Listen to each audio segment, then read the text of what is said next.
সকালবেলা চান ফান করে বাসনপত্র দেখতে পাচ্ছ ওখানে ধুয়ে রেখেছি, এখনও জল পাইনি। এই বাইরের বালতিতে অল্প জল তুলে নিয়ে এসে কচু শাকগুলো ধুয়ে রেখে সেদ্ধ করে রেখে দিয়ে যাব, জানো কাজে বেরোবো সেহেতু একটুও সময় পাচ্ছি না, জানো তো। যে সময় মানে আমি এই ভিডিও করা, ভিডিও এডিট করা, ভয়েস দেওয়া, শর্ট করা, যেহেতু তোমরাও আমাকে ভালোবেসে যেহেতু নিয়েছো কাছে টেনে, সেই জন্য তোমাদের প্রতি আমার একটা দায়িত্ব আছে যে আমি রোজ ভিডিও আপলোড দেবো, তোমরা দেখবে, পাশে থাকবে। এখান থেকে যদি আমি কিছু ইনকাম করতে পারতাম তাহলে হয়তো এত কষ্ট করে আমার কাজে বেরোতে হতো না, তাহলে একটু শরীরটা আরাম হতো। এক ঘরের কাজ, বাইরের কাজ করছি, তারপরে ভিডিওর কাজ করছি। মানুষ কতটা কষ্ট করতে পারে এটা আমি এক সময় না নিজেকে নিজে ভাবাই। এই কচু শাকগুলো সব ধুয়ে রেখে দিয়ে কুকারে সিদ্ধ করে রেখে দিয়ে যাব। আর হচ্ছে কালকে বাঁধাকপির তরকারিটা সেটাও গরম করে রেখে যাব, মাছ আর ভাতটা। তবে আজকে আমি জানি আমার কিন্তু অনেকটা দেরি হবে, অনেক বেলা হবে আস্তে আস্তে বাড়িতে। কটার সময় আসবো সেটা কিন্তু আমি নিজেও জানি না, বুঝতে পেরেছ? যে কাজটার মধ্যে আমি লেগেছি এখানে কেউ করতে চায় না, সেজন্য আমাদের মতো মানুষদের নেওয়া। এখানে প্রচুর খাটনি কিন্তু পয়সা খুবই কম। আমি 100 বাড়িতে যদি ঘুরি না তাহলে আমার 200 কি 300 টাকা ইনকাম হবে। এবার 100 বাড়ি ঘুরবো কদিন বলো তো? 3 দিন কি 4 দিন ধরে, তাহলে আমাকে একদিনে কত হলো বলো? 25 কি 30 টাকা কি বড়জোর, মানে 25 টাকা হবে, কিন্তু সেখানে বড়জোর হয়তো বলে করে 30 টাকা করানো যেতে পারে, বুঝতে পেরেছো? এতটা কষ্ট করে কেন? তোমরা বলবে যে এই 25 টাকা, এই 25 টাকা 4 দিনের এক জায়গায় করলে 100 টাকা হবে। এই যে ছেলের মায়নাগুলো অ্যাডভান্স করতে হবে এখন, হ্যাঁ, নাম্বার পাওয়ার পর কি নিয়ে পড়বে, কত নাম্বার পাবে আমি জানি না। তো তার আগে যে লাইনটা নিয়েও পড়তে চাইছে সেই লাইনটা, সেই পড়াটা তো আমাকে ওকে আগে সেটা দিতে হবে। সেই কারণেই কিন্তু এই কাজটায় মানে আমি জয়েন্ট করা। কেন বলো তো? যে এই সিন্ধু মানে বিন্দু বিন্দু দিয়ে সিন্ধু তৈরি হয়। তো আমার এই এখন 150, 150, 200 টাকা যেটাই পাই না কেন সেটাই আমার কাছে এখন অনেক, বুঝেছো তো? কিন্তু ঘরে ঠিক করে ওই বাইরের কাজে গিয়ে ঘরে ঠিক করে সময় দিতে পারছি না। আর এমন একটা এলাকায় আমরা থাকি যেখানে ঘরে বসে কোনো কাজ বিন্দু মাত্র নেই। রাখি এক গুরুষ করলে 4 টাকা কি 3 টাকা, বলো চলবে? সকাল বন্ধুরা, সবাই কেমন আছো? আশা করি ভালো আছো, সুস্থ আছো। আমার পরিবারের সবাইকে অনেক স্বাগত জানিয়ে ব্লগটা শুরু করছি, আশা করি ভালো লাগবে। আর বেরিয়ে পড়েছি, ছাতা নিয়েছি ঠিক কথাই, কিন্তু ছাতা নিয়ে কাজ হবে না। কেন? ওখানে লেখার ব্যাপার, দুটো হাতই ব্যবহার করতে হয়, এক হাতে ধরতে হয়, এক হাতে লিখতে হয়। তো ছাতাটা মাথায় কোথায় লাগাবো, তাই না? সেখানে ছাতাটা যে রাস্তা দিয়ে হেঁটেই যেতে ততক্ষণ ছাতাটা মাথায় থাকবে। এবার যখন আবার হেঁটে আসবো তখন মাথায় থাকবে। আর কি বলো, আজকে দিচ্ছিল রেশন, মাকে কাল ফোন করে জানালাম, কিন্তু তাও মা আসেনি। মানে ওই যে আমি করে দিই, আমার উপরে ভরসা, সেই জিনিসটা। তো সকালে আমার সময় হয়নি, আর সময় হয়ে একদমই ওঠে না। কেন বলো সময় হয়ে ওঠে না? দেখো, কচু শাক সেদ্ধ করলাম, তরকারি গরম করলাম, গ্যাস মুছলাম, বাসন মাজলাম, জামা কাপড় মেললাম, ভিডিওর কাজ ছিল সেটা করলাম। আমি তো মানুষ বলো। সকালে বাসি কাজকর্ম সারলাম, চান করলাম, আর গুড মর্নিংটা ঠিক করে তোমাদের সামনে বলতে পারছি না, সেটাও তো সেই কত দেরি হয়ে যাচ্ছে, মানে রাস্তায় এসে বলছি, তাই না? মানে ওই সময়টুকুনিও নেই। এই এখন থেকে যে লাগবো কাজে, প্রায় ওই 12টা 1টা 1:30টা অবধি একদম টানা হাঁটবো, তারপরে বাড়ি যাব, তারপর রান্নাবান্না করবো, খাবো দাবো, তারপর শোবো। তো চলো সাথে দেখো, আর যদি পারি আমি কেমন করে লোকের বাড়ি যাচ্ছি তোমাদের সাথে শেয়ার করবো, চলো সাথে থাকো। তোমাদের আজকে দেখাবো যে আমি যেখানে কাজ করি সেখানটা, দেখো কতটা হেঁটে রাস্তা দিয়ে কোথায় এসছে। আর ওইখানে দেখো, দেখতে পাচ্ছ পুলিশ পুরো রুট। মহিলা রাখো, তাহলে আমাকে বলে রাখো, বলো সেটা বল। ঠিক আছে দিদি ভাই, আমি একটাই কথা বলছি, আমি এই যে নিলাম তো, আমি স্যার আমি কথাটা আপনার সামনে আমি বললাম তো, আমি সুপারভাইজারকে বললাম। আর ওই ভিতর থেকে ডাইরেক্ট উনি যে তর্কটা করছে, আমি এরপরে আমি আজকে টাকাটা দিয়ে ফেব্রুয়ারি মাসে উনি কদিন এসছে, এই যে আমি ফেব্রুয়ারি মাসে টাকাটা দিচ্ছি 35 টাকা, কদিন এসছে উনি নিজে? না, আমি শুনুন, আমি বলছি, আমি কি বললাম, একদিন পর একদিন আসবে, আপনি ময়লাটা ওখানে রাখবেন না। এই দেখো, এই যে দাদাভাইটা কত কমপ্লেন, লোকে কত কিছু বলছে, কত কথা শুনতে হচ্ছে, কত বাজে কথা শুনতে হচ্ছে, তার মধ্যে এই লোকটা শুনতে পায় না কানে, জানো তো। কিন্তু ওই যে ক্যাঁ ক্যাঁ করছে, বলছে যে আমি গরিব মানুষ, তুমি যদি আমার নামে কমপ্লেন করো তাহলে আমার কাজটা চলে যাবে। তো সেখানে দেখো, দেখতে পাচ্ছ তোমাদের সামনেই আমি একটু রেকর্ড করে দেখালাম যে কতটা মানে কথা আমাকে শুনতে হচ্ছে। আর আমি কি করব বলো, আমিও তো অপারগ, তাই না? সেই কারণে কিন্তু আমি দাদাভাইকে বললাম, আমি কি করব, আমার যেমন কথা আসবে, আমি তো এক বাড়িতে 2 টাকা কি 3 টাকা পাবো। সেখান থেকে আমি যদি মানে এ লোকে যদি না দেয় তাহলে এই এলাকায় কাজ হবে না। আর আমি যে এত খাটবো তাহলে আমার বেকার হয়ে যাবে, বিনা খাটনিতে সংসারকে সময় দিতে পারছি না। আমি তো মানে কি বলবো, আমি যে কি করব আমি নিজে এক গরিব মানুষ, আর এক গরিব মানুষের ভাত মরে যাবে, এটা আমি কখনোই চাই না। সেই কারণে ওই এলাকায় যেন লোক বাড়ে, লোককে বুঝিয়ে সুঝিয়ে, দেখতে পাচ্ছ তো কত রকম করে কিন্তু আমি অনেকগুলো বাড়ি ওখানে বাড়িয়ে দিয়েছি, যে ওই এলাকায় কাজ করুক, তারও দুটো পয়সা হোক, আমারও দুটো হোক। কচু শাকটা এখানে ঝাঁঝরির মধ্যে দিয়ে দিয়েছি, আর এখানে মাছের ঝোল বসিয়ে দিলাম। বর এখানে চান করতে যাবে, তেল মাখছে, বর এসে আজকে ভাতটা চাপিয়ে দিয়েছে। তো এই হচ্ছে আমাদের জীবন, জানো তো। গরিবের কথা শোনার মতো মানুষ আমি কিন্তু আজও দেখতে পাই না, কেউ নেই, না ভগবান, না নিচ, না উপর, কেউ নেই। তো ওই জন্য ও আমাকে মানে একটু কাকুতি মিনতি করলো, আর আমি দেখো সব কথার মাঝখানে মাথার টেনশানে চোটে হলুদই দিইনি মাছের ঝোলে। এখন পর থেকে আবার হলুদটা দিয়ে নিলাম, যে চলো তো মাছের ঝোলটা তো ফুটুক, মাছটা হোক, তারপর কচু শাকটা বসিয়ে নিই, তারপরে দুটো খেতে দিয়ে দেবো। এই দেখো এখানে মাছের ঝোলটা ফুটছে, 3 পিস মাছ ছিল, দিয়ে দিয়েছি, আর মা এসেছিলো, বসে চলে গেছে। সব থেকে বড় কথা, বাইরে যে কাজে যাচ্ছি, ঘরে যদি একটা মানুষ থাকতো যে আমার মানে এই কাজগুলো একটু করে রাখতো, তাহলে তো আমার কত ভালো হতো। এসে কাজ থেকে এই সবে মাত্র বাড়ি ঢুকলাম, 3টের সময় আজকে ঢুকেছি, গিয়েছি 9টায়। ওখানে গিয়ে প্রচুর মানে কাজে কি বলবো, একটা এলাকার মধ্যে মনে হয় 10টা বাড়ি দেবে না, হেঁটে যেতে হবে 1 ঘন্টার উপরে।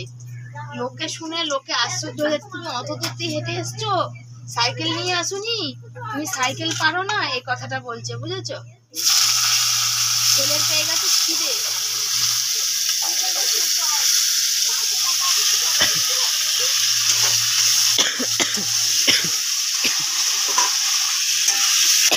কালকে বাঁধাকপি আছে, মাছ দিয়ে ছেলে খেয়ে নিস, কচু শাকটা দিয়ে রাতে ভাত খাবো। আর আমি যে এসে আগে মানে সকালবেলা একটা বিস্কুট খেয়ে বেরিয়েছি, একটা দোকান নেই যে একটা বিস্কুট কিনে আমি দাঁতে কাটবো, বুঝেছো। সেই বললাম আমাদের মানে যে কন্ট্রাক্টর আছে তাকে বললাম সেই কথা, যে একটা দোকান নেই, এমন একটা জঙ্গলের মধ্যে আমাকে দিয়েছেন কাজে। তবে আমার 2 দিনের কাজে যথেষ্ট খুশি, আরো মানে ওয়ার্ড বাড়িয়ে দিতে চাইছে। আর মানে বলছে তো আপনি যদি হেঁটে মানে আপনার হাঁটতে হবে, কষ্ট হবে, আপনি যদি করতে পারেন। তো দেখা যাক কতদূর কি পারি, শরীরটা কতদূর পারমিট করে। আবার ভাবছি একসময় ভাবছি করবো না, আবার একসময় ভাবছি যে করলে তো একটু ঘরে তো সচ্ছলতা হবে, সেই কারণে সব দিক ভেবে চিনতে করছি, বুঝেছো। কষ্ট না করলে কেষ্ট পাওয়া যাবে না। সেই বেরিয়েছি সকাল 9:45, আর এখন বাড়ি ঢুকেছি 3টে। এই টানা 6 ঘন্টা 7 ঘন্টা আমি একটুখানিও কোথাও বসিনি একভাবে। তারপরে তো সংসারের কাজ আমার লেগেই আছে, বুঝতেই পারে। তবে আজকে বেশি বাড়ি ঘোরা হয়নি, ওই চক্করটা নতুন করে সবার বাড়িতে ঘুরে সবাইকে বোঝানো হলো যে সবাই ফেলবেন, কাজে দেবে, ময়লাটা ফেললে, এইরকম ব্যাপার আর কি। মানে বোঝানোর উপর তো নির্ভর করে। মানুষকে যদি আমি না বোঝাই, যদি তারা ময়লাটা না ফেলে, তাদের বাড়ি থেকে পয়সাটা তো আমাকে তো কারেকশন হবে না, পয়সাটা আমাকে দেবেও না। সেই জন্য বোঝালাম, দেখা যাক সামনের মাসে আশা করি বাড়বে, হয়তো এ মাসে কিছু বাড়লো না। এই কাজটা তো বাড়ি ওয়াইজ, মাইনা সিস্টেম তো না। তো দেখি কতদূর কি হয়। মালিক তো বললো একটা ছেলে, মানে যে ময়লা দাদাটা কাজটা দেখালাম, 300 বাড়িতে কাজ না করলে ওনার পোষাবে না। তো সেখানে এখন ভগবান জানে, আর উনি জানে, আর আমি জানি না। তো দেখি কি হয়, কতদূর কি করতে পারি। ভাত বাড়ি বর চান করে চলে এসছে, আর বর এসে আজকে ভাত বসিয়েছে, আর ছেলে হচ্ছে ওই যে এখানে ছেলে ওই সব তুলছে ব্যাগপত্র।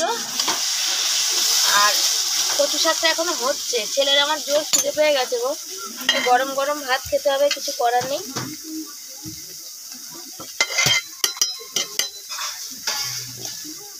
থালা ধুয়ে নিয়েছি, ভাতটা বেড়ে নিয়েছি, জানো। কথা বলার জন্য আমার ইচ্ছা করছে না।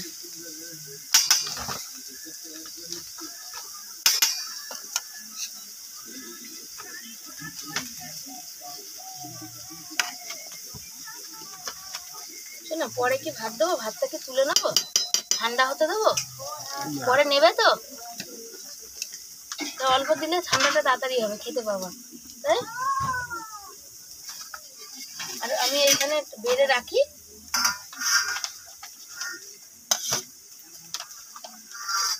বাবানকেও পরে দেবো, এই কটা দিই, খেতে থাক।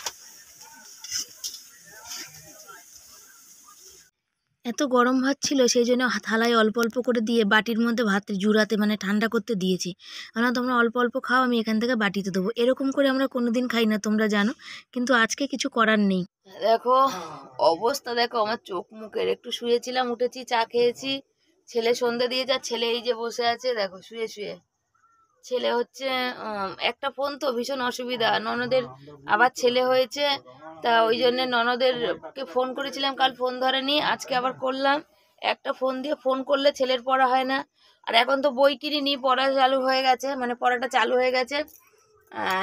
ছেলের মাস্টারমশাই ফোনের মধ্যে হোয়াটসঅ্যাপে পাঠাচ্ছে হচ্ছে তো আপনার ওই পড়া অঙ্ক, আপনার পড়া বলছি মানে অঙ্ক পাঠিয়ে দিচ্ছে, সেইগুলো তো এই ফোনে না ব্লগ করব, না এডিট করব, না ওকে অঙ্ক করতে পড়তে দেবো, না কারোকে ফোন করে কথা বলবো, ভীষণ পরিমাণে অসুবিধা আর সমস্যা, কিছু করার নেই।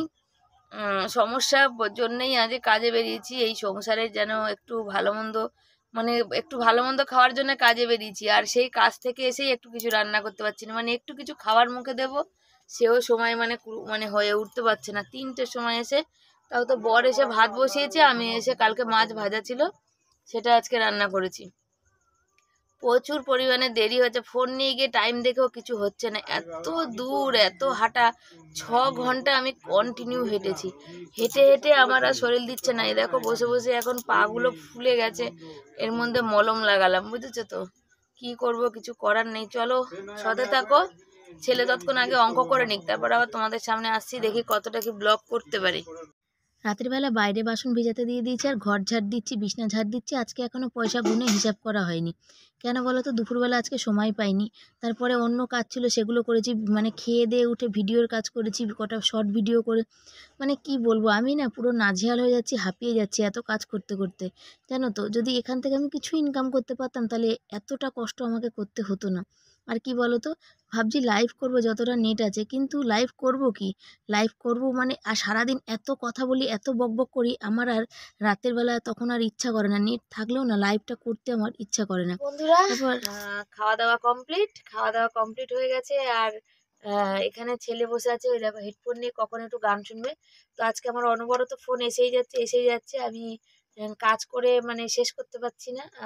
নন্দাই ফোন করেছে, যেখানে কাজ করি সেখান থেকে ফোন করে 40 মিনিট কথা বললো, মানে আর একটা কাজ সুপারভাইজারের কাজটা দেওয়ার জন্য বলছে।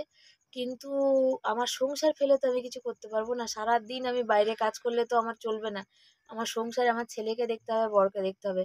ওই কাজটাই আমাকে 2000 টাকা দেবে, সুপারভাইজার পজিশনে যে কাজটা সেটা 2000 টাকা দেবে বলছে, তবে সম্ভব হয়ে উঠবে কিনা জানি না। তো কালকে সকালে বেরোবো 7:30টায়, তো দেখা যাক। আর এই যে আমার বর বসে আছে বোকার মতো। তো চলো সবকিছু শেয়ার করছি, ছোট বড় কম বেশি সবকিছু শেয়ার করছি, তোমরা পাশে থেকো, সাথে থেকো, অনেক অনেক অনেক অফুরন্ত ভালোবাসা দিও। আর আজকের মতো বিদায় জানাচ্ছি, সবার কাছে tata, bye bye, good night, সবাই ভালো থেকো, সুস্থ থেকো, আর অনেক সাপোর্ট করো।